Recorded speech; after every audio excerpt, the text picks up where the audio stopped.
The Enchanted April. Chapter 20. Scrap wanted to know so much about her mother that Arundel had presently to invent. He would talk about anything she wished if only he might be with her for a while and see her and hear her, but he knew very little of the Droitwiches and their friends really, beyond meeting them at those bigger functions where literature is also represented. And amusing them at luncheons and dinners, he knew very little of them really. To them he had always remained Mr. Arundel, no one called him Ferdinand, and he only knew the gossip also available to the evening papers and the frequenters of clubs. But he was, however, good at inventing, and as soon as he had come to an end of first-hand knowledge, in order to answer her inquiries and keep her there to himself, he proceeded to invent. It was quite easy to fasten some of the entertaining things he was constantly thinking on to other people and pretend they were theirs. Scrap, who had that affection for her parents which warms in absence, was athirst for news and became more and more interested by the news he gradually imparted. At first it was ordinary news. He had met her mother here and seen her there. She looked very well, she said so and so. But presently the things Lady Droitwich had said took on an unusual quality, they became amusing. Mother said that? Scrap interrupted, surprised. And presently Lady Droitwich began to do amusing things as well as say them. Mother did that? Scrap inquired, wide-eyed. Arundel warmed to his work. He fathered some of the most entertaining ideas he had lately had onto Lady Droitwich, and also any charming funny things that had been done, or might have been done, for he could imagine almost anything. Scrap's eyes grew round with wonder and affectionate pride in her mother. Why, but how funny, fancy mother. What an old darling. Did she really do that? How perfectly adorable of her. And did she really say, but how wonderful of her to think of it. What sort of a face did Lloyd George make? She laughed and had a great longing to hug her mother, and the time flew, and it grew quite dusk, and it grew nearly dark, and Mr. Arundel still went on amusing her, and it was 7:15 before she suddenly remembered dinner. Oh, good heavens, she exclaimed, jumping up. Yes. It's late, said Arundel. I'll go on quickly and send the maid to you. I must run, or I'll never be ready in time. And she was gone up the path with the swiftness of a young, slender deer. Arundel followed. He did not wish to arrive too hot, so had to go slowly. Fortunately he was near the top, and Francesca came down the pergola to pilot him indoors, and having shown him where he could wash, she put him in the empty drawing-room to cool himself by the crackling wood fire. He got as far away from the fire as he could and stood in one of the deep window recesses looking out at the distant lights of Mezzago. The drawing-room door was open, and the house was quiet with the hush that precedes dinner when the inhabitants are all shut up in their rooms dressing.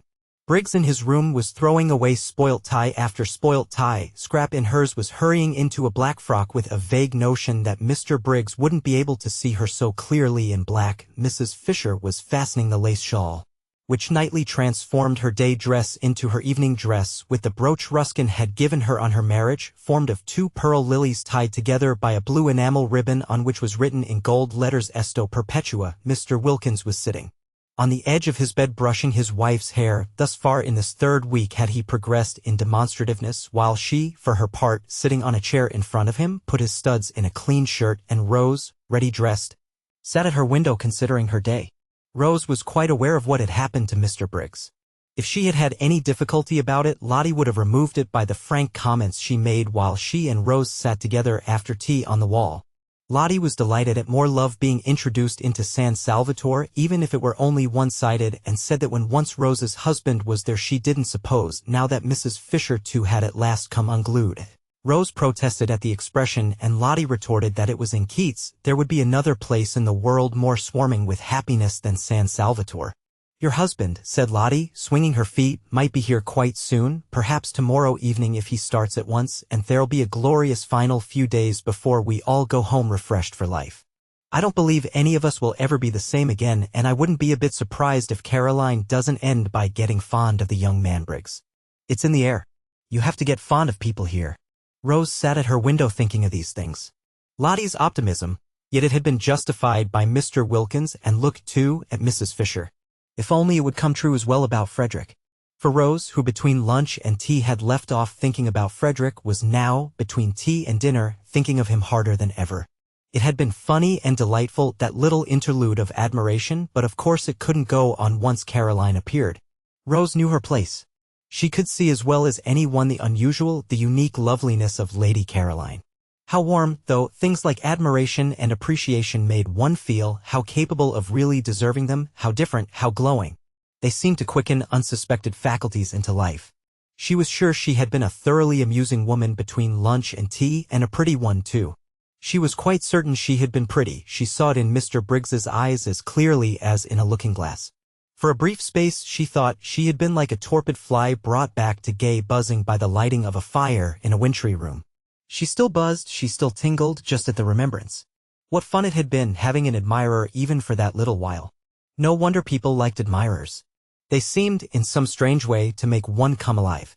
Although it was all over, she still glowed with it and felt more exhilarated, more optimistic, more as Lottie probably constantly felt than she had done since she was a girl.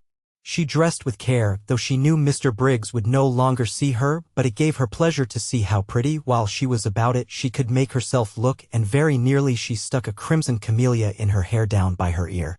She did hold it there for a minute, and it looked almost sinfully attractive and was exactly the color of her mouth, but she took it out again with a smile and a sigh and put it in the proper place for flowers, which is water. She mustn't be silly, she thought. Think of the poor. Soon she would be back with them again, and what would a camellia behind her ear seem like then? Simply fantastic. But on one thing she was determined. The first thing she would do when she got home would be to have it out with Frederick. If he didn't come to San Salvatore, that is what she would do, the very first thing. Long ago she ought to have done this, but always she had been handicapped when she tried to by being so dreadfully fond of him and so much afraid that fresh wounds were going to be given her wretched, soft heart. But now let him wound her as much as he chose, as much as he possibly could, she would still have it out with him. Not that he ever intentionally wounded her, she knew he never meant to, she knew he often had no idea of having done it. For a person who wrote books, thought Rose, Frederick didn't seem to have much imagination. Anyhow, she said to herself, getting up from the dressing table, things couldn't go on like this. She would have it out with him. This separate life, this freezing loneliness, she had had enough of it. Why shouldn't she too be happy? Why on earth, the energetic expression matched her mood of rebelliousness, shouldn't she too be loved and allowed to love? She looked at her little clock. Still 10 minutes before dinner. Tired of staying in her bedroom, she thought she would go on to Mrs. Fisher's battlements, which would be empty at this hour, and watch the moon rise out of the sea. She went into the deserted upper hall with this intention, but was attracted on her way along it by the firelight shining through the open door of the drawing room. How gay it looked! The fire transformed the room. A dark, ugly room in the daytime, it was transformed just as she had been transformed by the warmth of no, she wouldn't be silly, she would think of the poor, the thought of them always brought her down to sobriety at once. She peeped in. Firelight and flowers, and outside the deep slits of windows hung the blue curtain of the night. How pretty! What a sweet place San Salvatore was. And that gorgeous lilac on the table, she must go and put her face in it. But she never got to the lilac. She went one step towards it and then stood still, for she had seen the figure looking out of the window in the farthest corner, and it was Frederick. All the blood in Rose's body rushed to her heart and seemed to stop its beating. Frederick! Come! She stood quite still. He had not heard her. He did not turn round. She stood looking at him. The miracle had happened and he had come. She stood holding her breath.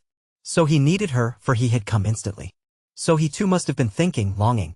Her heart, which had seemed to stop beating, was suffocating her now, the way it raced along. Frederick did love her then, he must love her, or why had he come? Something, perhaps her absence, had made him turn to her, want her, and now the understanding she had made up her mind to have with him would be quite easy. Her thoughts wouldn't go on. Her mind stammered. She couldn't think. She could only see and feel. She didn't know how it had happened. It was a miracle. God could do miracles. God had done this one. God coulda. Her mind stammered again and broke off. Frederick, she tried to say, but no sound came, or if it did, the crackling of the fire covered it up. She must go nearer. She began to creep towards him softly. He did not move. He had not heard. She stole nearer and nearer, and the fire crackled, and he heard nothing. She stopped a moment, unable to breathe. She was afraid. Suppose he, oh, but he had come. She went on again, close up to him, and her heart beat so loud that she thought he must hear it.